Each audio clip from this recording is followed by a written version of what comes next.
سيداو تقول بأن المرأة مثل الرجل، والقرآن يقول وليس الذكر كالأنثى. سيداو تقول لا يسمح للرجل بالتعدد، والقرآن يقول فانكحوا ما طاب لكم من النساء.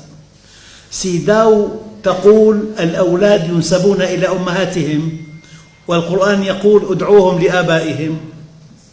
سيداو تقول لا يوجد عدة للمرأة، والقرآن يقول والمطلقات يتربصن ب3 قروء. سيداو تقول الرجل لا يملك الولاية على المرأة، والأب لا يملك الولاية على بناته، والقرآن يقول الرجال قوامون على النساء. سيداو تقول الذكر والأنثى في الميراث واحد، القرآن يقول للذكر مثل حظ الأنثيين.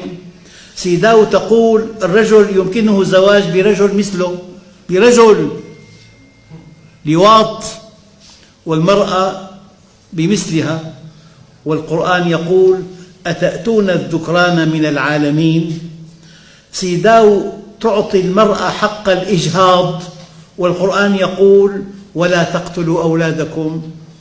سيداو تقول لا تجرم العلاقات الجنسية خارج إطار الزواج، عادي جدا، له عشيقتين 3 بالحرام، عادي جدا.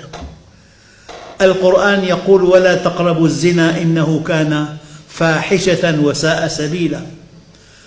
سيداو تقول المرأة ترتبط بمن تشاء وتنفصل عمن تشاء وتعاود الارتباط متى تشاء، والقرآن يقول محصنات غير مسافحات ولا متخذات أخدان. القرآن يقول وابتلوا اليتامى حتى إذا بلغوا النكاح. هي بعض الأشياء يعني شيء عكس القرآن، عكس كلام خالق الأكوان، عكس كلام الرحمن الرحيم، عكس كلام المطلق، هكذا.